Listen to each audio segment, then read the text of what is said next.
2024년 3월 10일 사순 제4주일 제1독서 역대기 학원의 말씀입니다. 그 무렵 모든 지도사제와 백성이 이방인들의 온갖 역겨운 짓을 따라 주님을 크게 배신하고 주님께서 친히 예루살렘에서 성별하신 주님의 집을 부정하게 만들었다. 주 그들 조상들의 하느님께서는 당신 백성과 당신의 처소를 불쌍히 여기셨으므로 당신의 사자들을 줄곧 그들에게 보내셨다. 그러나 그들은 하느님의 사자들을 조롱하고 그분의 말씀을 무시하였으며 그분의 애언자들을 비웃었다. 그러다가 마침내 주님의 진노가 당신 백성을 향하여 타올라 구제할 길이 없게 되었다. 그들은 하느님의 집을 불태우고 예루살렘의 성벽을 허물었으며 궁들을 모두 불에 태우고 값진 기물을 모조리 파괴하였다. 그리고 칼데아 임금은 칼을 피하여 살아남은 자들을 바빌론으로 유배시켜 그와 그 자손들의 종이 되게 하였는데 이는 페르시아 제국이 통치할 때까지 계속되었다. 그리하여 주님께서 에레미야의 입을 통하여 하신 말씀이 이루어졌다. 이 땅은 밀린 안식년을 다 갚을 때까지 줄곧 황폐해진 채 안식년을 지내며 이른 해를 채울 것이다. 페르시아 임금 키루스 제1년이었다. 주님께서는 에레미야의 입을 통하여 하신 말씀을 이루시려고 페르시아 임금 키루스의 마음을 움직이셨다. 그리하여 키루스는 온 나라에 어명을 내리고 직서도 판포하였다. 페르시아 임금 키루스는 이렇게 선포한다. 주 하늘의 하느님께서 세상의 모든 나라를 나에게 주셨다. 그리고 유다의 예루살렘에 당신을 위한 집을 지을 임무를 나에게 맡기셨다. 나는 너희 가운데 그분 백성에 속한 이들에게는 누구나 주 그들의 하느님께서 함께 계시기를 빈다. 그들을 올라가게 하여라. 주님의 말씀입니다. 제2독서 사도 바오로의 에베소서 말씀입니다. 형제 여러분, 자비가 풍성하신 하느님께서는 우리를 사랑하신 그 큰 사랑으로 잘못을 저질러 죽었던 우리를 그리스도와 함께 살리셨습니다. 여러분은 이렇게 은총으로 구원을 받은 것입니다. 하느님께서는 그리스도 예수님 안에서 우리를 그분과 함께 일으키시고 그분과 함께 하늘에 앉히셨습니다. 하느님께서는 이렇게 그리스도 예수님 안에서 우리에게 베푸신 호의로 당신의 은총이 얼마나 엄청나게 풍성한지를 앞으로 올 모든 시대에 보여주려고 하셨습니다. 여러분은 믿음을 통하여 은총으로 구원을 받았습니다. 이는 여러분에게서 나온 것이 아니라 하느님의 선물입니다.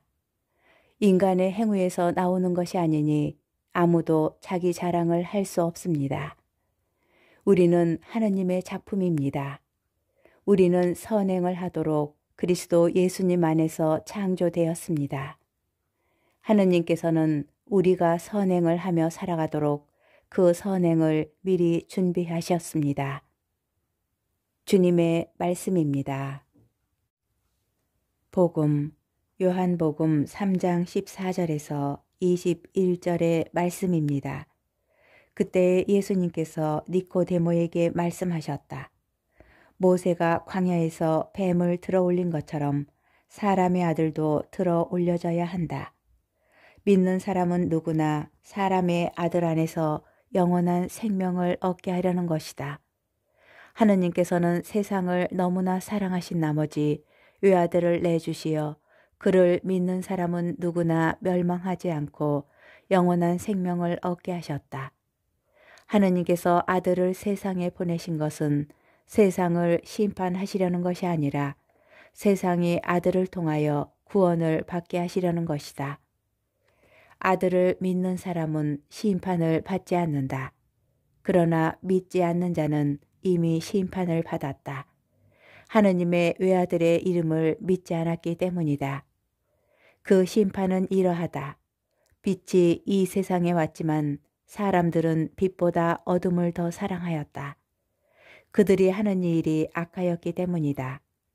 악을 저지르는 자는 누구나 빛을 미워하고 빛으로 나아가지 않는다. 자기가 한 일이 드러나지 않게 하려는 것이다. 그러나 진리를 실천하는 이는 빛으로 나아간다. 자기가 한 일이 하나님 안에서 이루어졌음을 드러내려는 것이다. 주님의 말씀입니다. 오늘의 묵상.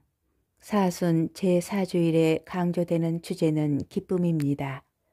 즐거워하여라 예루살렘아, 기뻐하고 즐거워하여라. 예수님의 순환이 점점 다가오고 있는 이 시점에 도대체 교회는 무엇을 기뻐하고 즐거워하는 것일까요? 인간이 살아가면서 가장 기쁜 순간 가운데 하나는 누군가의 사랑을 확인하였을 때가 아닐까 합니다.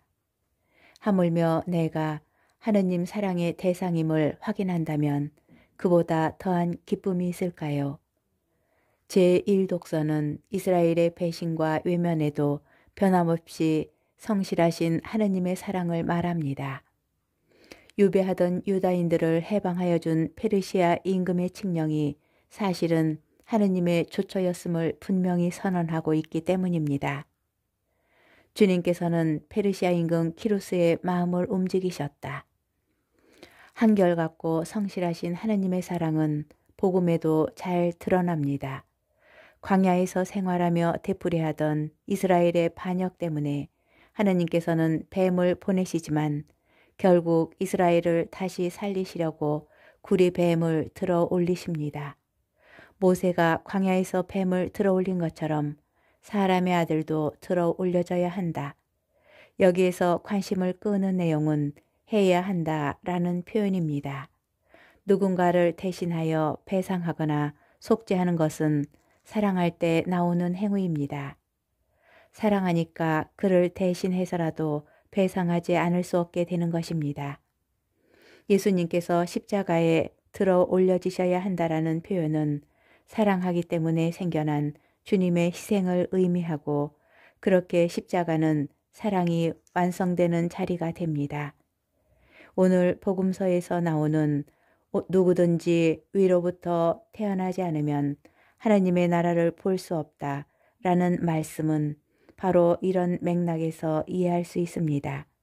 십자가 위에 달리신 분을 올려다보며 그 사랑을 기억하고 그렇게 날마다 위로부터 그 사랑으로 새롭게 태어나는 것, 그것만이 우리를 살게 하는 참다운 삶의 기쁨입니다.